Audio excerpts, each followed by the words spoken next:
Bom dia, professor, professora, supervisor pedagógico, supervisora, diretor e diretora escolar. Eu sou João Batista Mares Guia, consultor em educação, fui secretário municipal de educação de Contagem, secretário de Estado de Educação de Minas Gerais e trabalho aqui em Montes Claros como consultor da Secretaria Municipal de Educação desde 2013. Portanto, esse é o 4º ano consecutivo. Nós vimos na sessão anterior, portanto, na videoaula anterior, o conceito de escola organizada como ambiente de aprendizagem a partir dos referenciais teóricos e conceituais oferecidos pela primeira Conferência Mundial sobre Educação para Todos, e depois demonstramos a vocês um conjunto de 14 características estruturadoras de uma escola organizada como um ambiente de aprendizagem. Não significa que as 14 características tenham que acontecer simultaneamente, ao mesmo tempo, em intercâmbio contínuo, mas um conjunto amplo dessas 14 deve estar em desenvolvimento na escola e, gradualmente, a escola e os professores irem consolidando as demais características para que possamos estabelecer na escola uma cultura pedagógica e uma cultura intelectual e uma ética no sentido do compromisso com a escola organizada como um ambiente de aprendizagem, na qual, fundamentalmente, não há fracasso, porque alunos não ficam no patamar muito crítico e crítico, eles alcançam, no mínimo, o patamar intermediário ou básico, que satisfaz as necessidades básicas de aprendizagem para que possam prosseguir na escolaridade. Mas isso ainda não é satisfatório. E professores e gestores e os próprios alunos empenham-se para prosseguirem avançando na aprendizagem e alcançar o patamar suficiente e poderem chegar, inclusive, ao patamar avançado. Nesta sessão de hoje, dentro do nosso curso Pró-Escola, de formação continuada de gestores escolares e de professores, nessa segunda etapa do curso Pró-Escola, dessa feita formação continuada de professores, o tema geral, organização da escola como ambiente de aprendizagem, dessa feita vai nos convidar a refletir sobre a organização da escola como ambiente de aprendizagem, focando os fundamentos teóricos e empíricos do que é uma escola organizada como ambiente de aprendizagem, a partir das conclusões de 3 importantes pesquisas sobre escola e a aprendizagem.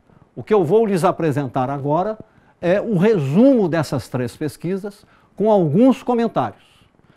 O que eu recomendo a vocês, se vocês me permitem, é que vocês utilizem as horas-atividade ou as atividades complementares semanais em suas escolas, tomando essas videoaulas como uma das referências, dentre outras, e estudem essas pesquisas e procurem, a partir do conhecimento dessas pesquisas, aplicar esses conhecimentos ao contexto da sua própria escola e da sua sala de aula, discutam entre si, tirem conclusões a partir disso. O propósito é esse, é proporcionar a vocês elementos culturais e intelectuais rigorosamente científicos de reflexão culta sobre as práticas pedagógicas que você realiza em sala de aula e a escola como um todo vem praticando. A primeira pesquisa, número 1, pequenininho lá, o relatório da consultoria McKinsey, foi uma pesquisa mundial comparada, realizada em 2007, 2008. Existem grandes variações nos padrões educacionais dos países. Elas foram avaliadas e reavaliadas pelo PISA. Todo mundo já conhece o PISA. É o Programa de Avaliação Internacional de Estudantes. A sigla é o enunciado em inglês, da Organização para a Cooperação e Desenvolvimento Econômico, europeu. São hoje 65 países cujos alunos de 15 anos participam das avaliações comparadas internacionais em ciências, em matemática e em linguagem. E o Brasil participa entre esses 65 países e ainda, infelizmente, está no último grupo de desempenhos, apresentando ainda, comparativamente, os desempenhos piores. E isso serviu para estabelecer, primeiro, que os países de desempenho mais forte, como, por exemplo, o Japão, algumas cidades da China que, pelo tamanho, estão sendo consideradas com o peso comparativo de países, como Hong Kong, como o Canadá, como a Finlândia, dentre alguns outros países que sempre estão no topo, que se saem muito melhor do que os piores, e segundo, que os mesmos países lideram essas avaliações a cada vez que são realizadas. Por quê? O que eles têm de diferente? O que podemos aprender deles, levando em conta os contextos e as diferenças vantajosas que eles têm, que por comparação ainda nós não dispomos dessas vantagens comparativas aqui. O que os países de maior sucesso nas avaliações do PISA têm em comum? Entre eles, Finlândia, Canadá, Japão, Singapura, Coreia do Sul e, mais recentemente, cidades da China. Realizam maior investimento em educação? Não é o caso. Se você tomar investimento em educação, tendo como indicador o percentual que o país aplica em educação sobre o Produto Interno Bruto, sobre o PIB, o Brasil, que está aplicando próximo de 6% do PIB em educação, aí é toda a educação pública e privada, da educação infantil até o pós-doutorado, envolvendo todas as universidades, centros universitários, faculdades públicas e privadas e toda a educação básica pública e privada, dá mais ou menos 6% do PIB. É algo próximo do que fazem a Finlândia, o Canadá, o Japão, Singapura, Coreia do Sul e a própria China. Então nós temos aí uma questão de, talvez, uma interrogação, a qualidade com que o investimento é realizado. Esses países asseguram aos alunos períodos mais longos de estudo? Aí já vem uma diferença significativa em relação ao Brasil. Todos asseguram aos seus alunos o tempo integral diário. Mínimo de 7 horas na escola. Os países asiáticos, nesse sentido, são mais, eu diria, radicais. 9, às vezes 10 horas na escola, mas o mínimo de 7 horas na escola, o que é um diferencial. Lembrando que o Plano Nacional de Educação e o nosso Plano Municipal Decenal de Educação estabelecem como uma das suas metas, em uma década, todas as escolas funcionando em tempo integral. Esses países reduzem os tamanhos das turmas escolares? Essa pergunta é interessante, que durante muito tempo aqui no nosso país discutiu-se muito, e alguns pesquisadores defendiam, professores em cursos de pós-graduação, muitos colegas supervisores e professores, que a variável tamanho de alunos na turma é uma variável tão importante quanto outras importantes, tão decisiva quanto outras decisivas para o sucesso do professor e do aluno na turma. Claro que nós não estamos falando de turmas desproporcionais, gigantescas, mas o que ocorre hoje? Nos anos iniciais, o número de alunos por turma diminui cada vez mais. Nós temos turmas com 25 alunos, que é o máximo, temos turmas com 22, turmas com 20, turmas com 18, turmas com 15, turmas com 10. Não apenas em escola rural. Qual é a razão fundamental disso?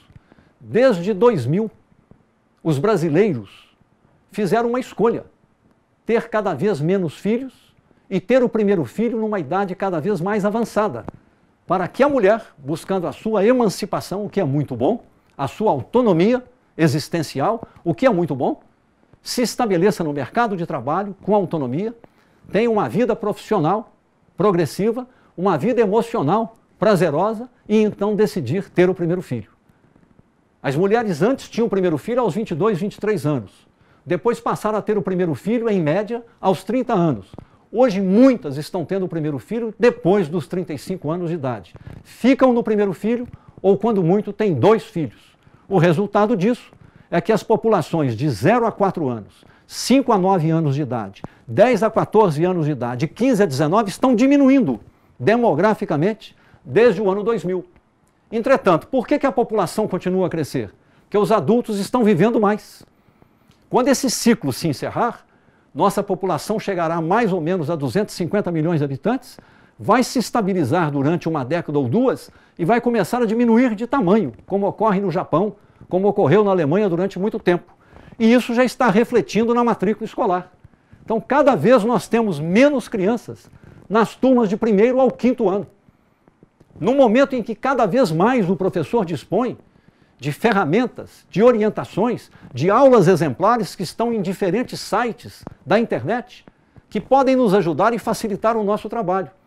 Entretanto, mesmo com turmas menores, nós vimos na videoaula anterior que o IDEB Brasil e o próprio IDEB Minas Gerais e Montes Claros ainda são insatisfatórios nos anos iniciais.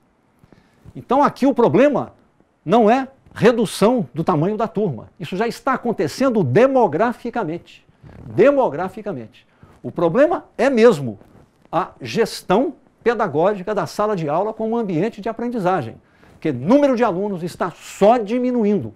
Pode ser que, excepcionalmente, por uma razão determinada, por exemplo, aqui em Montes Claros, uma escola recebeu um número grande de alunos em virtude da mudança, ao mesmo tempo, de muitas famílias que vieram de diferentes bairros para o novo conjunto de Minha Casa Minha Vida. Isso é uma situação de excepcionalidade, não é o padrão. O padrão tem sido a redução do tamanho da turma, né? Pagam salários superiores à média aos seus professores? De um modo geral, pagam. São bons salários, mas não são salários excepcionais. Nós estamos numa fase de transição. Pesquisas mostram que salário regula satisfação ou insatisfação momentânea, interfere emocionalmente, interfere psiquicamente no estado de ânimo e, nesse sentido, pode comprometer positivo ou negativamente, de certo modo, o desempenho. Mas cultura, destrezas tecnológicas, domínio técnico-pedagógico e didático são fundamentais nessa comparação. Claro que o salário é muito importante. Não se está desdenhando, não se está subestimando essa variável.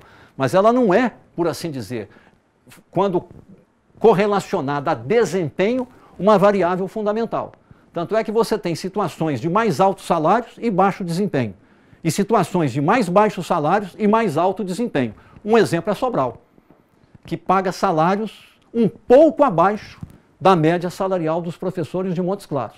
Entretanto, tem o melhor desempenho no país e tem um plano de carreira, que nós ainda não temos. Tem um plano de carreira que fomenta, estimula o desenvolvimento profissional via uma carreira com remuneração progressiva segundo o desempenho. Mas é uma coisa importante. Pelo menos nós temos no país, de algum tempo para cá, a lei do piso, que é a única categoria profissional em nosso país que tem um piso nacional estabelecido em lei federal, portanto vinculatório para estados e municípios, e que tem proporcionado, a despeito da base salarial ainda ser baixa, aumentos acima da inflação observada no ano precedente. Tomara que isso continue a durar até que o salário chegue num patamar melhor. Mas a construção do salário não é só baseada em piso. A construção do salário se faz via remuneração com um bom plano de carreira, que valorize a titulação, valorize, sobretudo, o desempenho através da progressão horizontal, para que você construa uma melhor remuneração ao longo da carreira com base no mérito ou com base no desempenho. Isso esses países dispõem. Nós ainda não dispomos disso razoavelmente no nosso país. Precisamos chegar lá. A pesquisa conclui que as escolas bem-sucedidas precisam fazer 3 coisas simultaneamente. Nenhuma delas individualmente é novidade, mas as 3 coisas feitas simultaneamente, aí está a novidade. A primeira delas, obter os melhores professores.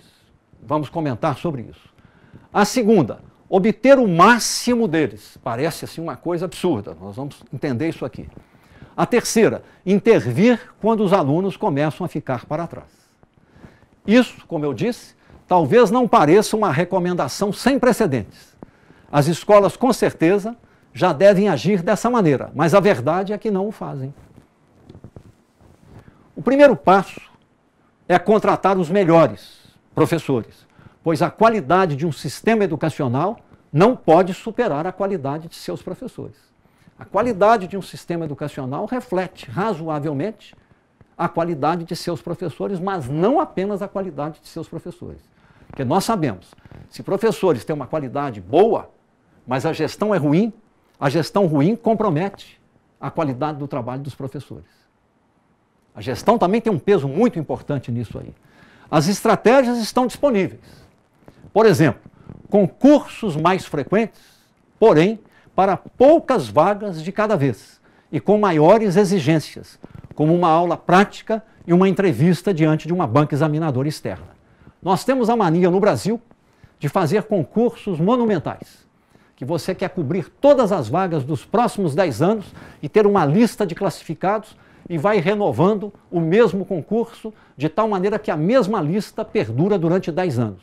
No entanto, a vida continuou, os conhecimentos são novos, foram revolucionados e nós paramos num parâmetro de referência cultural, pedagógica e de conhecimentos de 10 anos anteriores. Hoje, o que é recomendável? Mais concursos, porém pequenos, com poucas vagas, para que você vá selecionando a cada concurso efetivamente os melhores professores. O que é selecionar bem? É voltar a como era no passado e depois deixou de ser, por conta dos concursos grandes. No passado, o professor se inscrevia, tinha uma primeira etapa, que era o currículo, a titulação, a experiência e assim por dizer. Uma prova de redação, que temos que voltar com ela. E na segunda etapa, que era puramente meritocrática, o professor sorteava um ponto, dava uma aula diante de uma banca examinadora, a que se seguia uma entrevista. De 0 a 10, uma nota de corte mínima de 7,5, e você tinha os classificados, que em seguida eram contratados para o estágio probatório, acompanhado, avaliado. Isso acabou. O estágio probatório no Brasil, de um modo geral, é uma fabulação. Ninguém é avaliado. Já vira praticamente, uma conquista automática de estabilidade no emprego, quando, na verdade, tem que haver uma avaliação semestral, até para orientar o professor em estágio probatório, até que ele consolide, pelo mérito dele, o direito a ser um servidor efetivo. Né? Muito bem. Isso talvez não pareça uma recomendação sem precedentes. Entretanto, a verdade é que ainda não fazemos desse modo.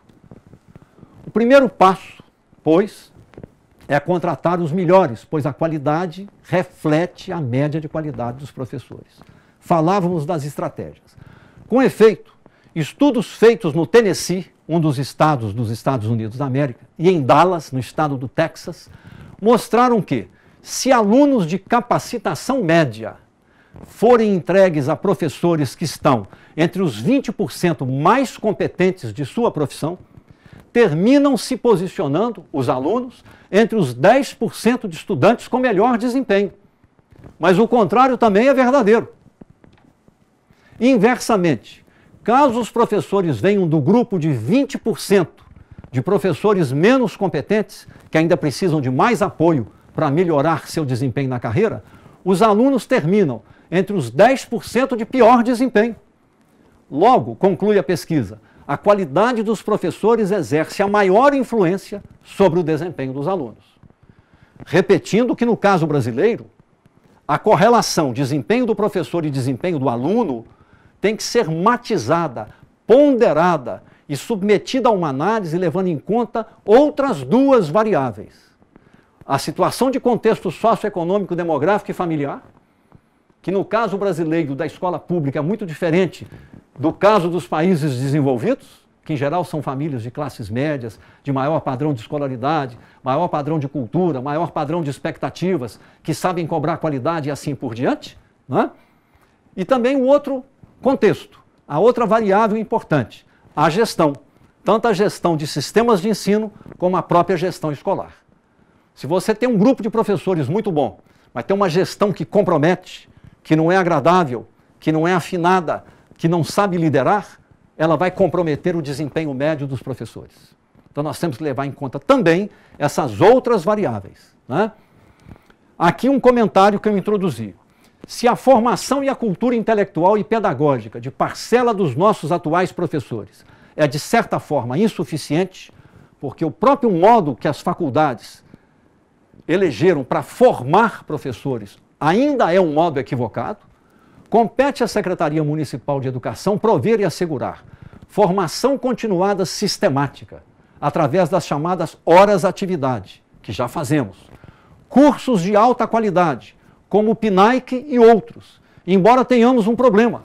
Nós estamos agora verificando que pelo menos 50% das nossas professoras do primeiro ao quinto ano que fizeram o Programa Nacional de Alfabetização na Idade Certa, aquela formação continuada, ministrada muito competentemente por professores da Unimontes, entretanto, na hora de fazer a transposição didática dos conhecimentos adquiridos no PNAE, inclusive em oficinas de aplicação, à sala de aula na escola, essa transposição não foi feita. Então o curso ficou como currículo para esse grupo de professores e não foi disponibilizado como benefício aos alunos através da transposição didática em sala de aula. Fizeram o aperfeiçoamento, às vezes ao longo de 3 anos continuados, mas não mudou a realidade da sala de aula. Isso mostra que, nesse caso, nós tivemos, além da falha dessas próprias professoras, uma enorme falha nos processos de gestão por ausência de monitoramento de processos. Plano de carreira meritocrático, que estimula o desempenho, que é um outro fator, não no aspecto emocional, psicológico, mas é um outro fator que permite ao professor sentir-se valorizado. Eu me empenho, eu tenho compromisso, eu tenho mais do que pontualidade e assiduidade. Eu estudo, eu pesquiso, eu planejo boas aulas, eu realizo boas aulas, eu me comprometo com a aprendizagem dos alunos. Mas o sistema não reconhece os meus méritos, o meu esforço e o meu empenho. Tanto é que eu não disponho de um plano de carreira. Então, um plano de carreira é uma variável importantíssima também. Um programa de mestrado para professores. Nós temos sempre, em todo lugar, professores notáveis, que têm ideias brilhantes, que têm práticas didáticas excelentes, que criaram coisa nova. Entretanto, ninguém vê, ninguém valoriza. Devem ser estimulados a serem escritores, produzirem módulos didáticos exemplares, e nada melhor do que proporcionar-lhes a oportunidade de fazer essa reflexão culta, sistemática, embasada cientificamente, num programa de mestrado. Monitoramento semanal dos processos de ensino e de aprendizagem, com intervenção compartilhada, professor, supervisor e, no que couber, os analistas também, para evitar essas situações desagradáveis que nós acabamos de mencionar aqui. A McKinsey, que é uma organização inglesa que coordenou no mundo essa pesquisa, argumenta que os sistemas de educação que apresentam melhor desempenho atraem os melhores profissionais. É muito comum um professor querer deslocar-se de uma escola para uma outra que tem, na percepção da sociedade, um status, uma imagem, uma simbolização superior. Isso é humano, é natural. Mas nós temos que melhorar a escola na qual nós trabalhamos. Nós temos que comparar a escola na qual nós trabalhamos, primeiro consigo própria. Como estávamos, como estamos, como podemos melhorar. Isso é equidade. Bons professores ficarem também em escolas que ainda não alcançaram bons resultados. Porque senão você começa a elitizar e começa nessa elitização a sacramentar as desigualdades de oportunidades para os alunos, o que não é justo. Então nós temos que cuidar da escola na qual nós estamos e compará-la consigo mesma, em primeiríssimo lugar, e não fazer rankings comparando a minha escola com uma outra que já está muito melhor, quando aqui nesta escola, que ainda está no começo da caminhada, entretanto, ela está começando a formar uma trajetória de progressos consecutivos, ainda que muito discretos, porém progressos. E nós temos então que perseverar para que essa escola continue a melhorar com a nossa contribuição lá. Então, no caso aqui, nós não devemos estimular esse tipo de coisa. Que as escolas de melhor localização, onde há mais alunos de classes médias, que a imprensa fala melhor delas e tal, que haja uma migração para essas escolas. Ao contrário, nós temos que distribuir de maneira republicana os professores nas diferentes escolas. E cada escola dar conta de ser capaz de fazer a diferença. Aí nós podemos falar de justiça e de equidade. Na Finlândia, todos os novos professores precisam ter mestrado. A Coreia do Sul contrata professores de ensino básico entre os 5% de formandos universitários com melhor desempenho na vida acadêmica universitária. Singapura e Hong Kong contratam entre os 30 melhores, os 30% de melhor desempenho. Então são situações nas quais não necessariamente há concurso. Entretanto, há regras claras que evitem o familismo, o clientelismo, as interferências políticas e etc. Isso não existe. Então, são critérios que valorizam formação, valorizam qualificação, valorizam padrão cultural, valorizam desempenho, em proveito do próprio profissional e em proveito do aluno. E esses países o fazem de maneira surpreendente, pois, na prática, os países com melhor desempenho pagam salários não superiores à média dos salários vigentes no mundo desenvolvido.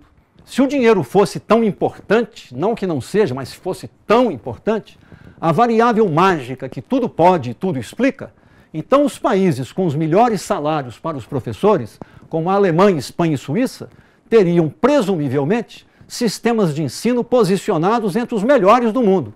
E isso não procede. Pelo menos ainda não procede. E eles tampouco tentam atrair um grande quadro de interessados para selecionar entre eles os mais bem-sucedidos. Quase que o contrário.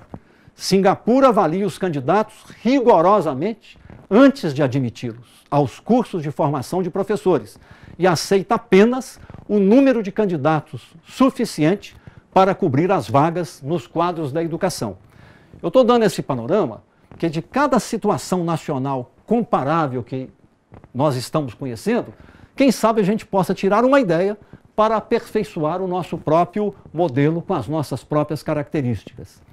A Finlândia também limita a oferta de cursos de formação de professores à demanda. Não são ofertas, por assim dizer, gerais, amplas e restritas. Limitam aquilo à demanda. Não é o caso brasileiro, que por várias razões, inclusive desprestígio salarial, nós temos hoje uma enorme demanda não satisfeita por professores, especialmente no caso do ensino médio, para matemática, física, química e biologia, não atendida, afora demanda em língua inglesa, inclusive para o ensino fundamental, e afora, quando for introduzido no currículo o curso de música, demanda para a formação de inexistentes, hoje, professores de música, né?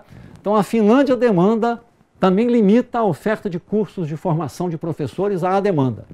Em ambos os países, o ensino é uma profissão de status elevado, coisa que já foi no nosso país e, infelizmente, hoje não é, e nós precisamos fazer com que volte a ser. Porque ela é altamente competitiva, altamente procurada, altamente estimada e valorizada. E os fundos destinados a cada professor em treinamento são generosos, porque o número deles é baixo. Aqui tem uma coisa que nós precisamos corrigir. Há um desequilíbrio na alocação de recursos públicos para a educação. O Ministério da Educação hoje, obviamente, na parte orçamentária, na redistribuição dos recursos, privilegia muito mais o ensino universitário. Tanto é que o custo aluno calculado pelo Fundeb é de apenas R$ 2.700, quando deveria ser de no mínimo R$ 5.000 por ano. Se o repasse fosse feito nesse montante, todos disporíamos de mais recursos para melhorar em geral, botando o tempo integral com infraestrutura e recursos na escola e melhorando de modo significativo salário e remuneração conforme uma carreira. Mas, infelizmente, o repasse é de apenas R$ 2.700 por aluno ano, o que dá mais ou menos aí R$ 250 por aluno mês, o que é muito baixo comparado com esses países. A Coreia do Sul demonstra como os dois sistemas produzem resultados diferentes. Seus professores de ensino fundamental básico têm de obter um diploma de graduação em apenas uma das 12 melhores universidades do país. Como é um país menor, eles só admitem o professor como professor de ensino fundamental se ele for diplomado em uma das 12 melhores universidades do país, de um total de 360 instituições de ensino superior. A admissão requer notas altas. O número de vagas é racionado de acordo com o número de postos de ensino aberto. Em contraste, os professores de escolas de ensino médio podem obter seus diplomas em qualquer uma das 350 faculdades do país, e os critérios de seleção são mais frouxos. Ou seja, eles valorizam mais a educação infantil e o ensino fundamental, que é quando as crianças consolidam os conhecimentos fundamentais, do que o próprio ensino médio. É uma coisa que nós ainda não compreendemos adequadamente no nosso país. Tanto é que há muito mais rigor na seleção dos professores da educação infantil e do ensino fundamental. A lição parece ser a de que a admissão ao sistema de formação de professores precisa ser difícil e não fácil. E nenhum de vocês, professor, tem medo de um exame mais difícil. Porque temos as oportunidades para nos prepararmos para isso. Além disso, os países de maior sucesso em educação investem na formação continuada. Singapura provê 100 horas de formação aos seus professores a cada ano e aponta professores veteranos para supervisionar o desenvolvimento profissional em cada escola. O que é que nós queremos fazer aqui? Nós já temos no Brasil e em Montes Claros foi implantado, e muito bem implantado, a chamada hora-atividade ou a chamada atividade complementar, a AC, que são aquelas 3 ou 4 horas por semana, no momento extra-classe, quando o supervisor pedagógico e professores se reúnem com uma agenda, trabalham os assuntos daquela agenda e desenvolvem um determinado produto durante aquela sessão, num processo de formação continuada, que pode ser também um processo de pesquisa, de aprofundamento de conhecimentos, de, por assim dizer, consolidação de técnicas didáticas e de desenvolvimento de produtos, como bons planejamentos, bons textos, bons projetos e assim por diante. Então, nós temos isso aqui. O que é que nos falta? Na ideia que estamos desenvolvendo do plano de carreira, na linha meritocrática, nós iríamos identificar em toda a nossa rede os professores de melhores desempenhos, mais talentosos e que mais contribuições possam oferecer aos seus colegas. Esses professores, mediante a comprovada avaliação do seu desempenho, seriam convidados pela Secretaria Municipal de Educação, através de indicação da própria escola, testemunhada no desempenho, para passarem, caso queiram, a uma jornada, ao invés de 25 horas, para 40 horas. Hoje nós concedemos a jornada de 40 horas, eu diria assim, com grande facilidade. Ela teria que ser uma conquista pelo mérito, segundo o desempenho. O professor passa 40 horas. Para quê? Para aumentar o número de aulas dele? Não. Ele manteria o mesmo número de aulas que ele tem, só que no outro turno ele trabalharia, por exemplo, segunda-feira à tarde em uma escola, terça-feira em outra, quarta-feira em outra, quinta-feira em uma dessas 3 ou numa outra, e na sexta-feira um trabalho de consolidação, de reflexão. O que ele faria no turno reverso, que não é aquele no qual ele leciona, que ele continuaria lecionando na escola onde ele se encontra?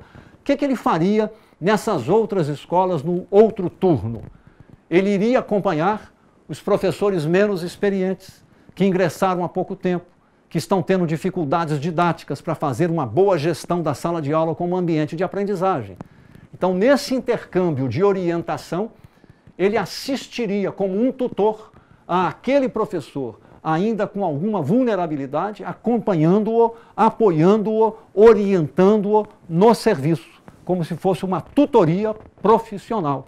Isso é um modo muito elevado de valorizar a prata da casa, valorizar os talentos que nós temos dentro de casa, que não são poucos.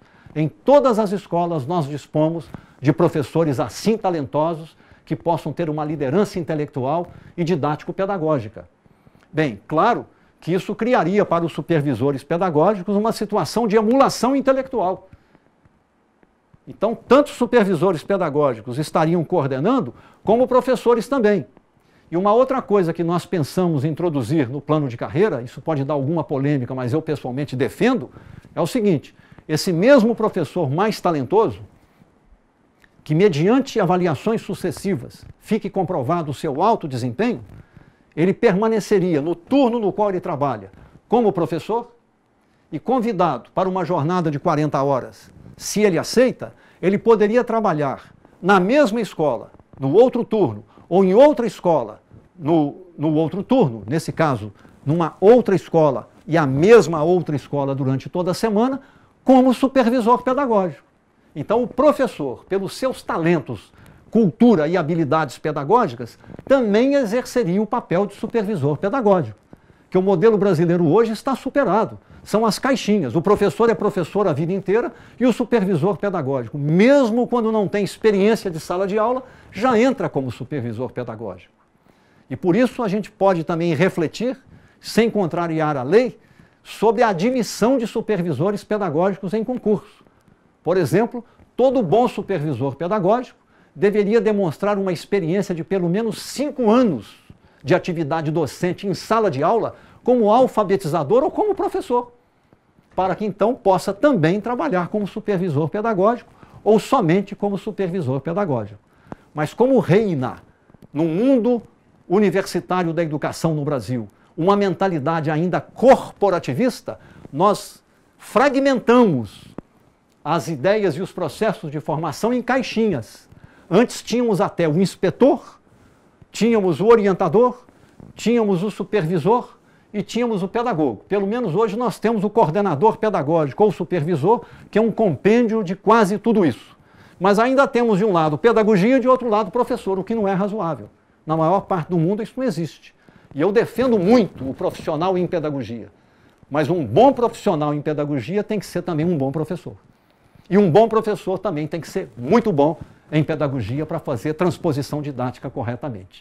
Isso eleva as expectativas, eleva o patamar cultural em benefício dos profissionais e em benefício dos alunos que vão adorar uma coisa como essa. Mas isso tudo vai para debate. Eu sei que é uma ideia que suscita alguma reflexão e às vezes até alguma inquietação, porém é importante que nós façamos essa reflexão. No Japão e na Finlândia, grupos de professores visitam as classes de colegas e planejam aulas juntos. Eu falo isso há anos e anos e anos, que o supervisor precisa visitar a sala do professor, idealmente com uma frequência semanal, quando muito quinzenal. Não é para fiscalizar, observar, registrar, depois comentar com o professor, elogiar, sugerir novas práticas, novas ideias e juntos crescerem. E além disso, professores de excelência, professores de referência que possam ser tutores, que as suas aulas possam ser também assistidas por outros professores, por que não? Por que não? Isso é muito bom, em muitos lugares do mundo é feito dessa maneira, em bons ambientes universitários se faz dessa maneira. Na Finlândia, professores têm uma tarde de folga semanal, com esse objetivo, que na verdade corresponde à nossa hora atividade aqui, porque lá eles trabalham em tempo integral, mas eles têm uma folga em um turno na semana para poderem estudar, que coincide exatamente com a nossa hora atividade, horas atividade ou a nossa atividade complementar. Mas existe um padrão quanto ao que os países fazem quando os alunos e as escolas começam a falhar. Os países de melhor desempenho não hesitam em intervir, e o mais cedo possível. A Finlândia, por exemplo, dispõe de mais professores de educação especial encarregados de ensinar os alunos retardatários do que qualquer outro país. Em certas escolas chega a ser 1 em cada 7. Justiça façamos, desde que o Brasil adotou a inclusão escolar, as escolas brasileiras e as nossas escolas, sem apoios, sem orientação, sem que ainda pudéssemos dispor de profissionais formados, elas abraçaram a inclusão, todos os professores comprometeram-se e vêm ajudando na inclusão, até que gradualmente começamos a dispor nas escolas da sala de recurso e do psicopedagogo. De tal modo que a cultura pedagógica da inclusão se disseminou como cultura das nossas escolas, ampliando a equidade, ampliando a inclusão e evitando a discriminação das crianças que têm algum tipo de deficiência.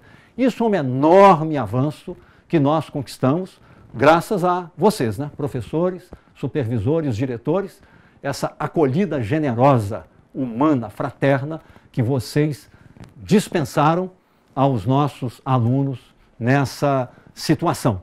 Mas temos que oferecer mais apoios. E hoje, até por imperativo legal, se temos uma criança, por exemplo, autista ou com síndrome de Down, em muitas das nossas escolas, eu não posso afirmar aqui em todas, mas eu já observei em visitas que faço, já temos lá um auxiliar do professor que acompanha individualmente esse aluno, inclusive dentro da sala de aula. A cada ano, 1/3 dos alunos recebe educação suplementar em sessões individuais.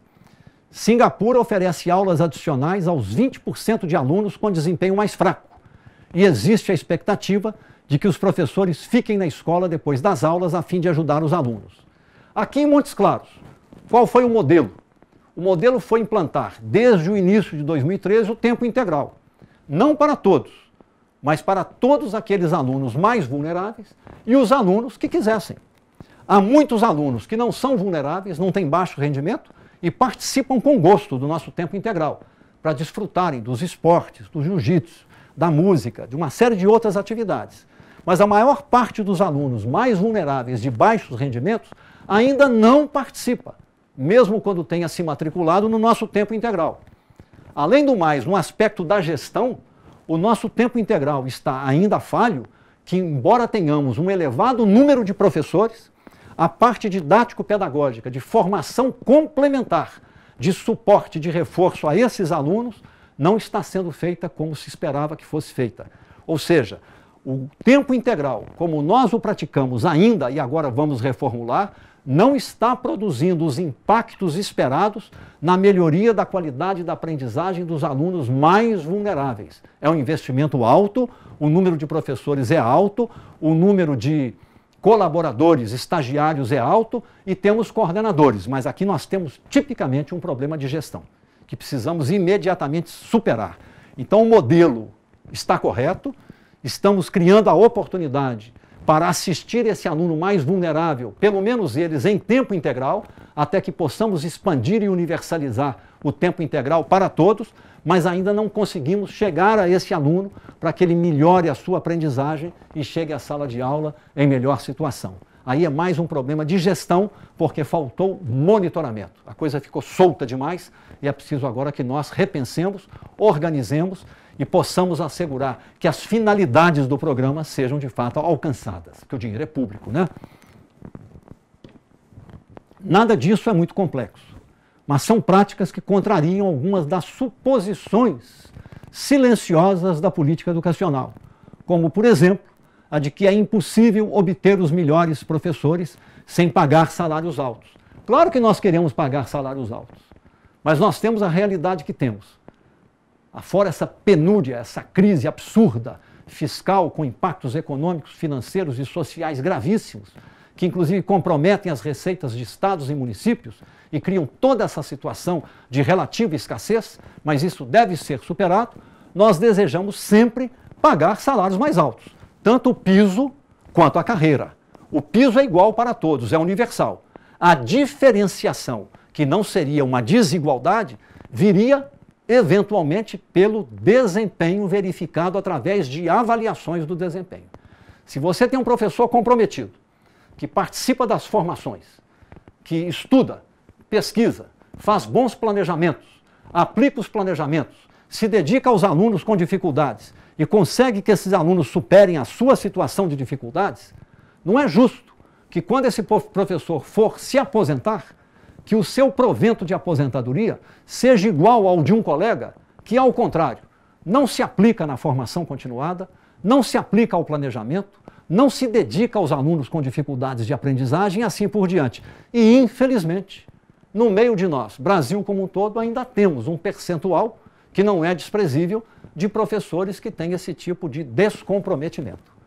Isso não pode ser aceito, isso não pode ser tolerado, porque as crianças ali estão com direito subjetivo a uma educação de qualidade e o recurso que nós gerenciamos é um recurso público, que deve ser aplicado com qualidade para assegurar a qualidade do serviço. Porém, não se trata de punir, mas se trata de garantir oportunidades e aí sim exigir que esse profissional, que ainda não encontrou o bom caminho, possa ter desempenhos melhores em benefício de si próprio e sua carreira e em benefício de seus alunos.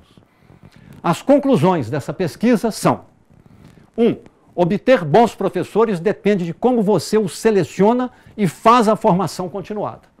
Eu defendo as duas coisas. Melhorar o processo de seleção com as duas fases, a fase de titulação, de currículo, com uma redação, e a segunda fase, uma aula prática, uma entrevista feita por uma banca examinadora externa, a nota de corte 7,5, o professor então entra, mas entra num processo obrigatório de formação continuada ao longo da carreira, tendo nesse meio tempo a oportunidade de fazer o mestrado e um plano de carreira para que ele possa nele progredir, inclusive com melhor remuneração consecutivamente. 2. Lecionar pode se tornar uma carreira para os melhores formandos, mesmo que não sejam oferecidos ainda salários muito elevados, desde que os melhores formandos nas universidades passem a ter interesse profissional em vir a ser professores e com expectativas, com base em bons planos de carreira, de que as remunerações venham a crescer consecutivamente ao longo dos anos, segundo o desempenho. Claramente ainda não é essa a realidade que temos. 3. Com as políticas corretas, as escolas e os alunos não estão condenados ao atraso. Definitivamente não. E nós já temos comprovações disso aqui mesmo na nossa Montes Claros. Ok? Essa é a primeira de 3 pesquisas que nesta sessão eu vou lhes apresentar. Vem agora uma extraordinariamente interessante. 2. O que ensina a pesquisa nacional do SAEB, Sistema Nacional de Avaliação da Educação Básica, INEP, Instituto Nacional de Estudos e Pesquisas Aplicadas à Educação, do Ministério da Educação, MEC, realizada em 2001, porém reaplicada sucessivamente nesse país, em vários momentos, sobre o chamado efeito escola. O efeito escola quer dizer o seguinte: qual é o impacto na aprendizagem dos alunos das variáveis intraescolares, isto é, aquilo que se faz, se decide e que é causa de desempenho dentro da escola, e as variáveis extraescolares, família e outros aspectos dessa ordem. A pesquisa procurou estudar cada uma dessas variáveis e, combinando-as, chegar, por assim dizer, a um modelo explicativo. O tipo de abordagem pedagógica importa em muito para o sucesso escolar. Escolas que se organizam como ambientes de aprendizagem fazem a diferença. Professores presentes e colaborativos e responsabilidade coletiva dos docentes pelos alunos e seus resultados escolares, isso faz uma diferença enorme quando o professor compreende, até eticamente, que ele, pelo seu desempenho, é um fator fundamental para o bom desempenho e os bons resultados escolares. O conteúdo desenvolvido, isto é, o currículo que é prometido, de fato é cumprido, e passar e corrigir o dever de casa sistematicamente. Isso não é teórico, isso é empírico. Quando, especialmente, do 1º ao 5º ano, e no 6º e no 7º anos, professores, independentemente da disciplina, especialmente matemática, língua portuguesa e ciências, que têm maior número de aulas, passam o dever de casa todo dia. E o dever de casa é corrigido todos os dias em sala de aula, por grupos de alunos que vão fazer a correção em situação de diálogo. Eles são convidados a ir à frente da turma, saem das carteiras, formam um semicírculo e vão apresentar o enunciado da questão, apresentar a resposta, discutir o raciocínio. O professor pode intervir assim: aluna Ângela, leia o enunciado da questão número 1. Ela lê. Todo mundo entendeu o enunciado da questão número 1. Tem 4 opções, A, B, C, D. Qual é a resposta certa? Ângela diz, opção C. Explica e demonstra por que a questão C, a resposta C é a correta.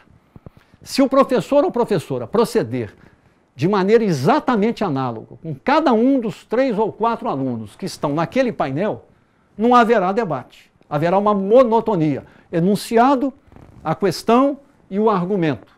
Monotonia. Agora, se o professor ou professora, uma vez que Ângela disse a resposta certa é C e explicou por quê, volta-se novamente a Ângela e lhe pergunta, Ângela, se a resposta certa é a C, agora argumente e comprove para a turma por que a opção A é falsa.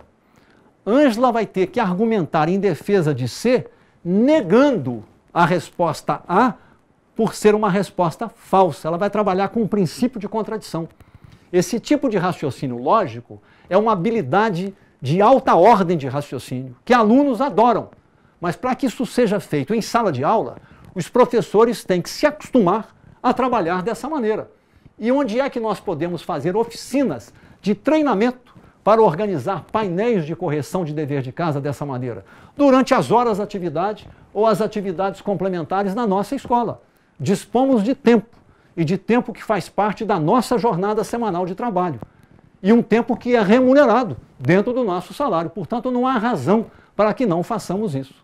Uma sessão de horas de atividade ou atividades complementares, você pode ter agenda para o ano inteiro, até para vários anos. Você tem muitos assuntos importantíssimos para, a cada sessão, explorar e aprofundar. Agora, tem que ter uma liderança que saiba propor isso, para que cative e chame as pessoas à participação interessada nesse tipo de acontecimento. 2. Infraestrutura simples, mas adequada na escola. Existência de recursos pedagógicos e dinheiro para a escola também fazem diferença. O dinheiro descentralizado para a compra da merenda, material de limpeza, papel, materiais de uso da escola, para que a escola não tenha, por exemplo, um curto-circuito, uma paralisação, porque tem um problema que ela não pode resolver. Um problema hidráulico, que basta contratar um bombeiro com dinheiro descentralizado, ela resolve na hora e não tem turbulência, né? Mas a infraestrutura pode ser simples. Porém, todos os recursos disponíveis na escola são sistematicamente utilizados pelo professor.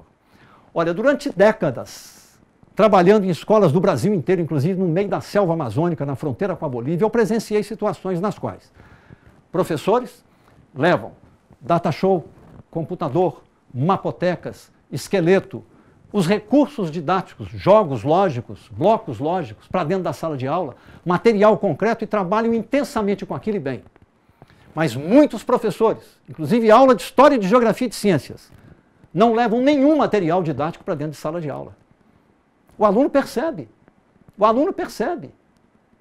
Então isso é absolutamente fundamental. Mesmo que tenhamos recursos modestos, mas que todos os recursos sejam adequada e intensamente utilizados por todos os professores, todos os dias, todas as semanas, em sala de aula.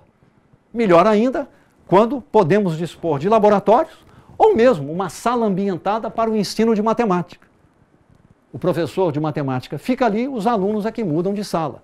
Há escolas onde isso funciona muito bem, de modo organizado, e não se perde tempo. 3. Escolas que contam com professores bem formados e em constante processo de atualização fazem diferença. Nós já estamos caminhando nesse sentido. O processo de formação continuada está disponível. Agora precisa ver com que qualidade essa formação continuada está sendo feita. 4. Famílias que cobram o desempenho escolar de seus filhos e que cobram a lição de casa ajudam muito a fazer a diferença. Isso aqui nós ainda estamos um pouco longe de alcançar, entre outras razões, que na nossa escola, de um modo geral, o chamado colegiado escolar, onde deveria haver uma representação robusta das famílias e as lideranças sociais, das organizações civis, da vizinhança do entorno, todas deveriam participar do colegiado como um suporte à escola. Nós não temos a cultura democrática republicana da valorização da participação do outro, da cooperação ampla com o outro, do empenho em formar e ajudar a funcionar bem colegiados escolares na cogestão participativa da escola. Vamos levar tempos para chegar lá, mas precisamos caminhar nessa direção. 5. No Brasil, a escola faz a diferença.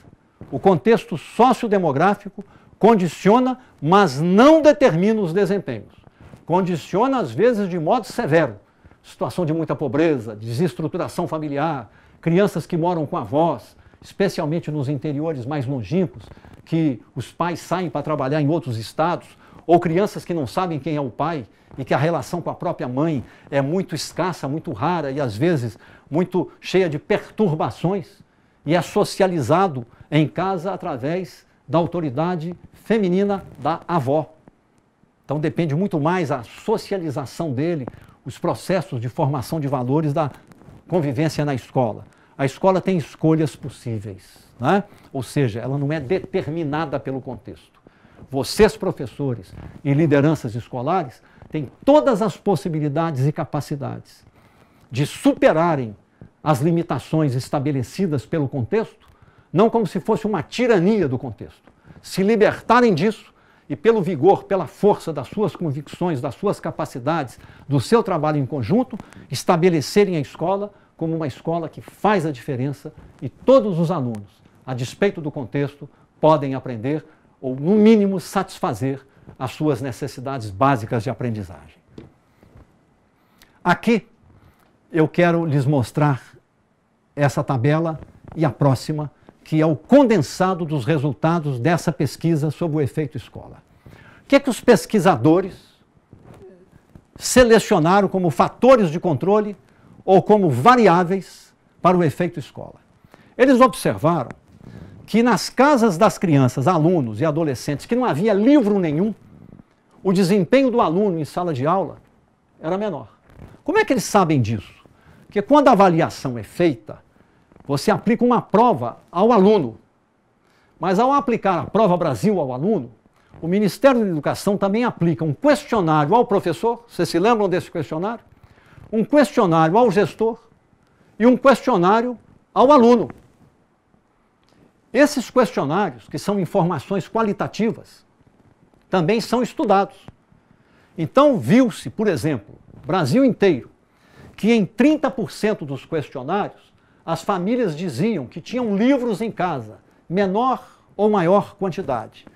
E os pesquisadores puderam estabelecer uma correlação empírica, segundo a qual mais livros em casa, porque podem significar maior interesse por leitura e, portanto, um ambiente, de certo modo, de leitores, isso tende a produzir impacto positivo na criança, que seria mais estimulada a ler e provavelmente, isso poderia resultar em um melhor desempenho da criança na escola. Então, quantidade de livros em casa. Na antiga quarta série, o atual quinto ano, um impacto em número de pontos no crescimento do desempenho do aluno, naquela escala de proficiência que dá a nota da Prova Brasil, é de apenas 2,6 pontos, que a criança está em processo de aprendizagem da leitura e num processo de formação do hábito de leitura. Entretanto, no 9º ano do ensino fundamental ou na 8ª série antiga, alunos leitores têm 9,3 pontos a mais do que alunos que leem pouco. E no ensino médio, no 3º ano, esses alunos apresentam, somente em função de livros em casa, 10 pontos a mais em desempenho do que os seus colegas do ensino médio. A variável hábito de leitura, um elemento mais preciso da utilização dos livros. Não é apenas ter o livro em casa, já é o uso do livro mais além da sua simples posse, que é um fator mais associado ao desempenho dos alunos. No 5º ano ou 4ª série, como o aluno está em processo de aquisição e consolidação do hábito de leitura, o impacto é de apenas 2,9, 3 pontos. Entretanto, no 9º ano já é de 10,6 pontos. E no 3º do ensino médio é de quase 20, 19,9. Só isso aqui seria uma razão para todos os governos, todo ano. O governo municipal manda no Natal pelo correio 5 livros de edições de ouro, papel simples, para cada família do município. No ano seguinte, o governo estadual, para todas as famílias residentes no estado. No ano 3, o governo federal, para todas as famílias residentes no país. De tal modo que a cada 3 anos, cada domicílio brasileiro teria 15 livros a mais. Porque isso aqui mostra que isso tem um impacto. O custo de 15 livros a cada 3 anos é próximo de zero. Não tem impacto financeiro, mas o impacto cultural, o impacto escolar é fantástico. Qual é o problema? Essas pesquisas, que são magistrais, nos ensinam isso, mas quem é que lê essas pesquisas? Pouquíssimas pessoas. Pesquisadores, cientistas, consultores. Às vezes, nem secretários de Estado de Educação leem essas pesquisas. Menos ainda diretores e supervisores. E, às vezes, os professores não têm acesso, embora ela esteja no site www.inep.gov.br/SAEB, desde 2001. Para mim, a mais importante pesquisa feita, pesquisa empírica feita, aplicada à educação no Brasil, é essa aqui. Fazer lição de casa, que no caso dos anos iniciais, vai consolidando no aluno o hábito da leitura, o hábito do estudo e o gosto pelo estudo. O aluno cresce 23 pontos na escala do Ministério da Educação. Na medida que ele já consolidou o hábito de fazer a lição de casa, claro que o impacto vai diminuir com o tempo. No 9º ano, cai para 8,8, mas é muito significativo. No 3º ano do ensino médio, para 6,9, que também é muito significativo. O que isso aqui quer dizer? Que todos nós, professores, deveríamos todo dia, se não todo dia, quase todo dia, passar lição de casa para o aluno e corrigir a lição de casa no dia seguinte em sala de aula pelo painel de debate. Isso não é tomar tempo ao professor, não é perder tempo, é oferecer protagonismo ao aluno para desenvolver o raciocínio rápido, fazer correlações de informações, saber organizar mentalmente informação quantitativa com informação qualitativa, saber melhorar a argumentação, desenvolver o aparato linguístico e adquirir mais autonomia intelectual e mais autoconfiança. Só tem bondades e benefícios nisso. Por que não praticamos isso?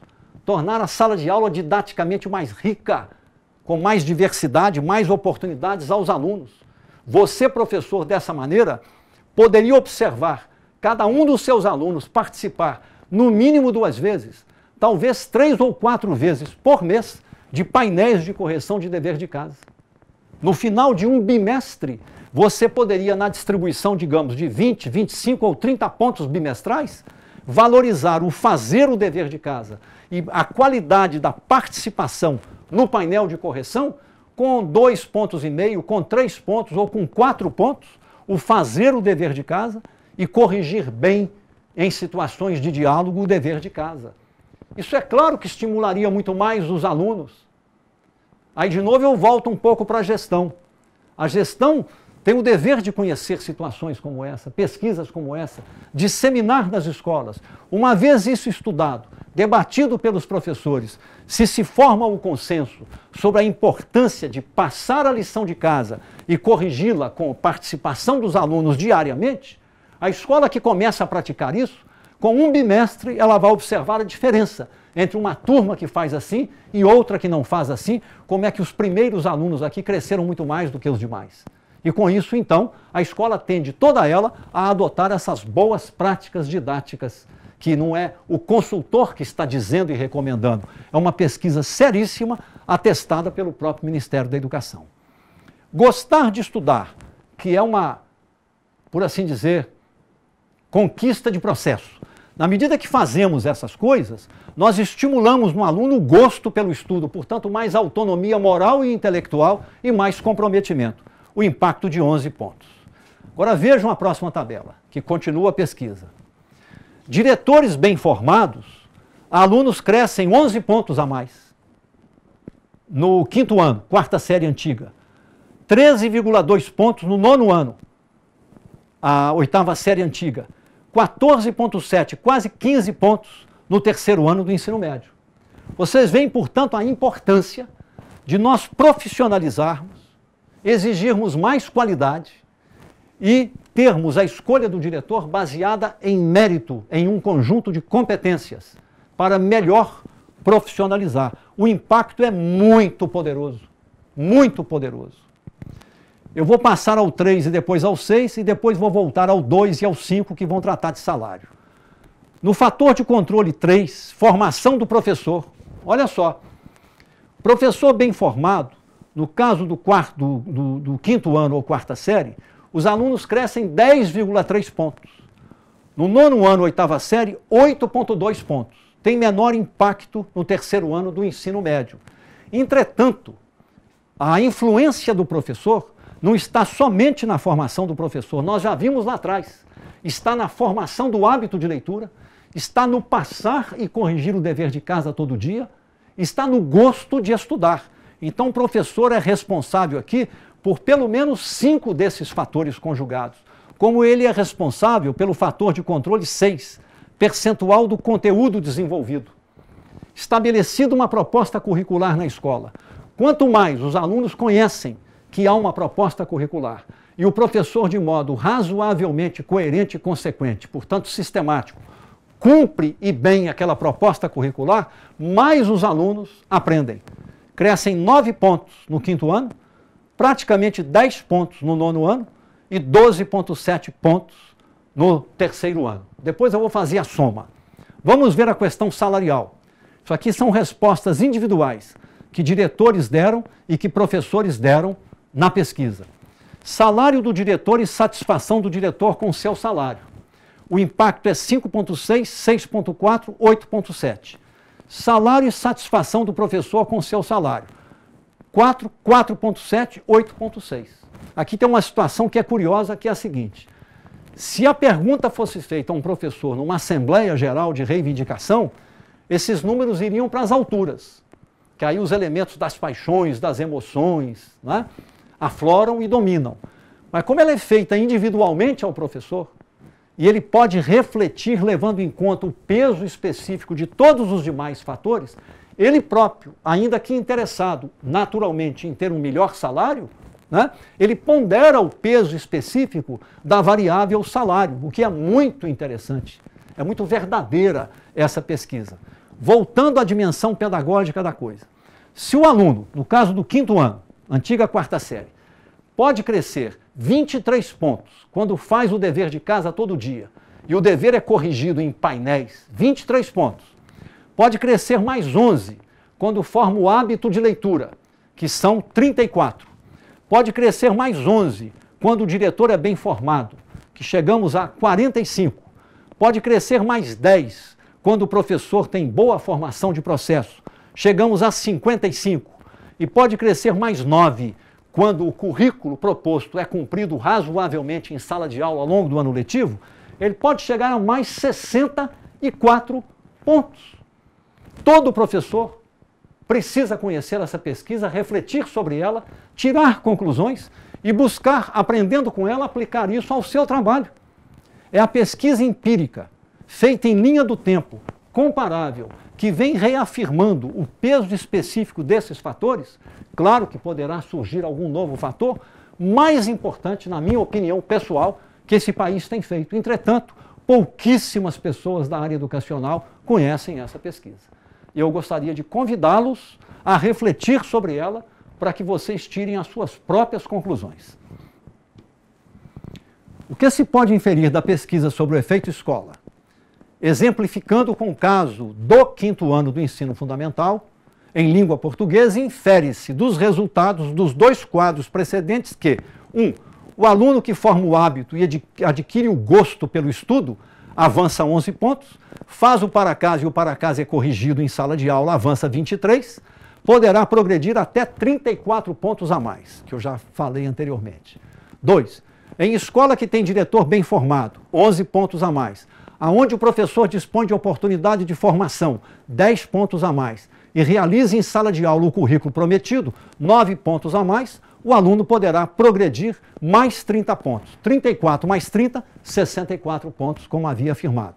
3. Portanto, nessa escola, o aluno poderá progredir mais 64 pontos, cumulativamente, segundo a escala de proficiência do SAEB. Isso, concretamente, significaria um aluno que hoje se encontrasse em situação intermediária, aquela de IDEB 5 a menor do que 6, ele poderia, com isso aqui, ir para o suficiente, algo como um IDEB 7, ou até mesmo 7,5. Isso depende de, metodicamente, com o tempo, essas coisas não são da noite para o dia, vão à consolidação, até se transformar em cultura pedagógica organizada, com o tempo, mas em pouco tempo relativamente, nós alcançarmos patamares de aprendizagem e de desempenho com resultados fantásticos, né? A gente aprende muito com boas pesquisas. E a última das 3 pesquisas, chamada GERES, ou Geração Escolar, ela foi feita de 2001 a 2006 por grupos de pesquisadores da Universidade Federal de Minas Gerais, Universidade Católica do Rio, Unicamp, São Paulo, Federal da Bahia, Federal de Juiz de Fora e Universidade do Estado do Mato Grosso do Sul. Eu me baseei numa síntese muito bem feita, publicada na Folha de São Paulo em 2006, embora essa pesquisa seja de enorme atualidade. Em resumo, o que essa pesquisa fez? Esses grupos de pesquisadores, em 2001, puseram-se de acordo teórica e metodologicamente para fazer uma pesquisa chamada longitudinal, com uma extensa linha do tempo que permitisse observação de resultados a cada ano e a comparação entre resultados, buscando explicar, afinal de contas, essas sequências temporais de resultados. Por isso é chamado de pesquisa longitudinal. Criar um modelo da pesquisa, um marco teórico, a metodologia, tudo direitinho. E a partir de 2002 a 2005, portanto, 4 anos, 2, 3, 4 e 5, aplicaram essa pesquisa a 19 mil alunos em mais de uma centena de escolas, nesses estados brasileiros aqui mencionados, com os mesmos protocolos ou instrumentos de obtenção de informação e coleta de resultados, aplicada à leitura. Isso aqui é que gerou, de certa maneira, a ideia da chamada Provinha Brasil. Então, no primeiro ano, verificavam as habilidades de leitura da criança através de uma interlocução oral, liam o texto, um texto narrativo descritivo muito simples, e eram feitas 2 ou 3 ou 4 perguntas à criança. E assim sucessivamente, já apresentando no segundo ano um texto apropriado, no terceiro ano um texto já com complexidades diferenciais, até a antiga 4ª série, hoje 5º ano. Então você cobria do texto muito simples, narrativo, descritivo, até o texto alfanumérico, poético e literário, apropriado naturalmente a crianças. Isso foi feito durante 4 anos consecutivos. O que diz a pesquisa? Não é um método de alfabetização que determina o sucesso ou o fracasso escolar. Alunos de colégios construtivistas aprendem tanto na primeira série de alfabetização, quanto aqueles de unidades que priorizam, por exemplo, o método fônico, baseado na associação entre grafemas e fonemas. Na verdade, a conclusão vai mais além. Os alunos aprendem mais quando professores e professoras alfabetizadoras e que trabalham, portanto, com a consolidação das aprendizagens, a alfabetização e o letramento, são capazes de combinar diferentes abordagens de um modo criativo, de tal modo que, se em classes construtivistas o desempenho dos alunos é igual a X, e em classes fônicas o desempenho é igual a X, naquelas classes nas quais professoras e professores combinam construtivismo e método fônico e outras abordagens, o desempenho médio dos alunos é X mais Y.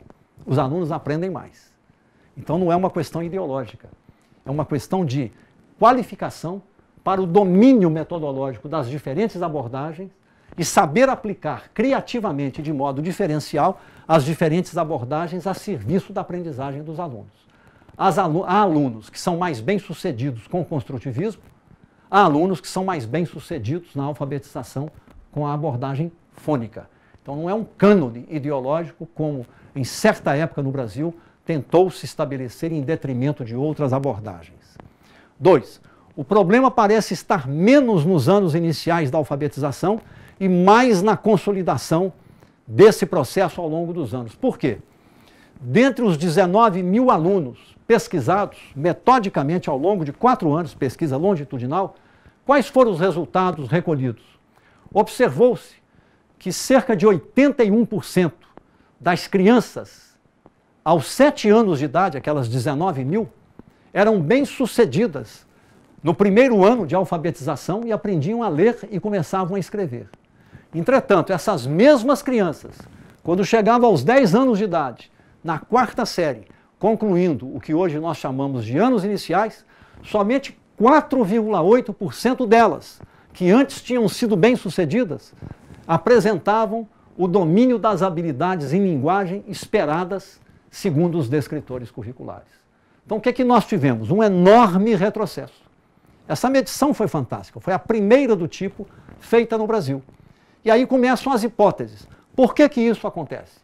Tem aspectos organizacionais, tem os aspectos do currículo oculto, aquele professor que vai, ou professora que vai lecionar, vai alfabetizar, mas nunca alfabetizou.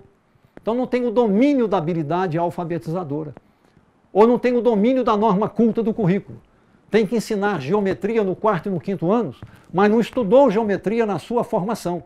Então deixa de ensinar geometria porque não estudou e não sabe. Então o aluno não vai aprender geometria.